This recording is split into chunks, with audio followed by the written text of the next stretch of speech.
बिस्मिल्लाहिर्रहमानिर्रहीम, अस्सलाम वालेकुम एवरीवन। मेरा नाम मोहम्मद उमर खान है और आप देख रहे हैं द ला यूट्यूब चैनल। दोस्तों, आज की इस वीडियो में हम एक वीडियो सीरीज़ का आगाज़ करने जा रहे हैं जिसका नाम लैट टेस्ट वीडियो सीरीज़ है और ये उस वीडियो सीरीज़ का पहला लेक्चर है, पहला वीडियो है जो पर्सनल स्टेटमेंट पर है। बहुत से हमारे सब्सक्राइबर्स और हमारे व्यूअर्स हैं जिनकी रिक्वेस्ट पर मैं ये वीडियो बना रहा हूँ, तो इस वीडियो को लास्ट तक देखिएगा अगर आप पर्सनल स्टेटमेंट के बारे में जानना चाहते हैं और कोई भी स्टेप जो है वो स्किप नहीं कीजिएगा। तो सबसे पहले वीडियो स्टार्ट करने से पहले मैं आपको दो पेज दिखाना चाहता हूँ, दो पेज आपके साथ शेयर करना चाहता हूँ। आपको लैट टेस्ट देते वक्त इस तरह के दो पेजेस मिलेंगे, ठीक है। बहुत से स्टूडेंट लैट टेस्ट दे चुके होंगे, वो इस बारे में जानते होंगे, लेकिन जो न्यू है उनके बारे में उनके साथ मैं ये इन्फॉर्मेशन शेयर करता चलूँ कि दो इस तरह के आपको पेज मिलेंगे, ठीक है।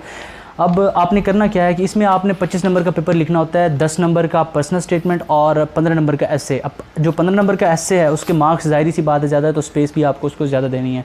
तो ये एक पेज तो आप एस्से को दे देंगे, ठीक है।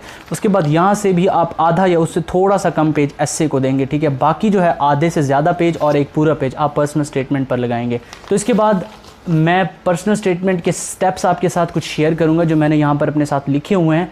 अब आपने इन स्टेप्स को फॉलो करना है और पर्सनल स्टेटमेंट लिखना आपके लिए बहुत आसान है। देखिए, पर्सनल स्टेटमेंट लिखना कोई इतनी मुश्किल बात नहीं है। आपको एक सवाल के बारे में बताया गया है कि यार 10 नंबर का ये सवाल आएगा, तो आप मेरे हिसाब से मैक्सिमम स्कोर कर सकते हैं क्योंकि आपने एक FSC के स्टूडेंट है, इंटरमीडिएट लेवल के स्टूडेंट है और आप अच्छा परफॉर्म कर सकते हैं इस टेस्ट में, ठीक है।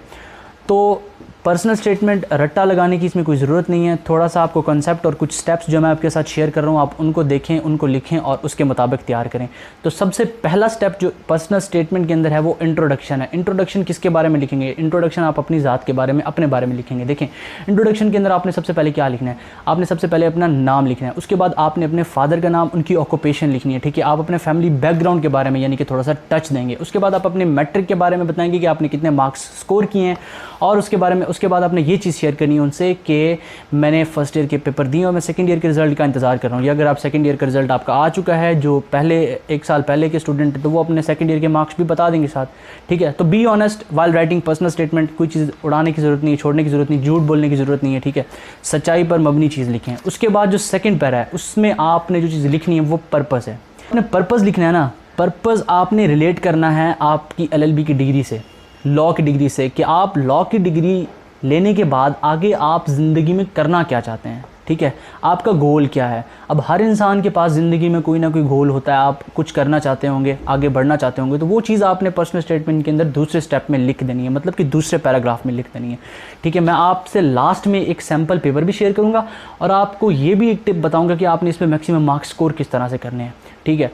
अब जब आप दूसरे पैरे में अपना पर्पज़ लिखेंगे तो तीसरा पैरा जो आप बनाएंगे या फिर दूसरे के साथ ही उसको लिंक करेंगे वो होगा आपका पास्ट एक्सपीरियंस।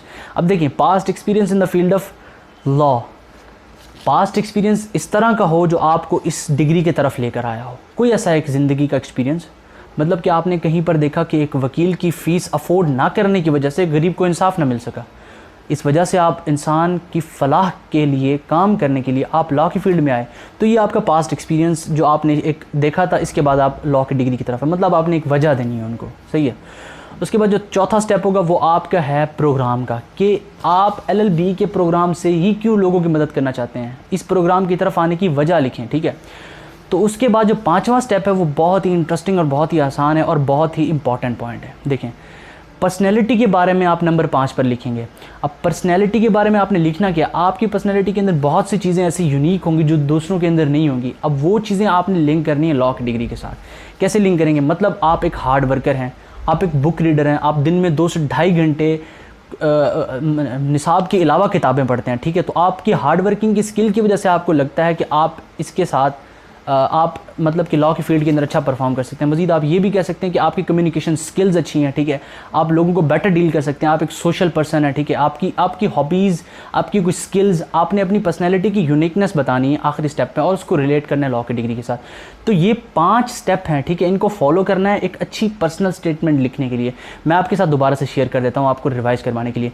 सबसे पहला स्टेप इंट्रोडक्शन है, दूसरा स्टेप पर्पज़ है, तीसरा स्टेप आपका पास्ट एक्सपीरियंस है, चौथा स्टेप आपका प्रोग्राम है और पाँचवा स्टेप जो है वो है पर्सनैलिटी, ठीक है। अब इसके बाद मैं आपसे जो चीज़ शेयर करने वाला हूँ वो ये चीज़ है कि आपने एंड नोट क्या लिखना है। एंड नोट आपने ये लिखना है, ये सब कुछ लिखने के बाद आपने आखिरी लाइन में ये चीज़ लिखनी है कि I hope I will get admission on merit, ठीक है। मेरिट पर एडमिशन लेकर आप LLB के अंदर आएंगे, ठीक है। ये चीज़ आपने आखिर में कंक्लूड करनी है ताकि आप अपनी ज़िंदगी में जो आपके गोल्स हैं आप उनको अचीव कर सकें। ये 1 से 1.5 लाइन इस पे बारे में एंड नोट लिखना है, ठीक है। अब मैक्सिमम मार्क्स की तरफ मैं आपको बता रहा था कि आप मैक्सिमम मार्क्स ले किस तरह से सकते हैं। देखें, अगर आप इस सारे कंटेंट को, आपका कंटेंट बहुत अच्छा है, नो डाउट, आपने जो लिखा है वो बहुत ही बेहतरीन है, आउट क्लास है, लेकिन मार्क्स लेने के लिए, मैक्सिमम मार्क्स लेने के लिए जो एक स्किल है उसको प्रेजेंटेशन स्किल कहते हैं। आपने पेपर को प्रेजेंट ही इस तरह से करना है कि देखने वाला देखते ही मुतासर हो जाए। आपने हेडिंग्स नहीं देनी, ठीक है, विदाउट हेडिंग्स लिखना है। अगर विदाउट हेडिंग्स लिखते हैं आप, तो आपने पैराग्राफ की शक्ल में लिखना है। जिस तरह पहला इंट्रोडक्शन का पैरा 4 लाइनें, 3 लाइनें, 3.5 लाइनें आपने इंट्रोडक्शन लिखना है। उसके बाद जो आपका पर्पज़ है और आपका पास्ट एक्सपीरियंस है उसको एक पैरे में लिख दें।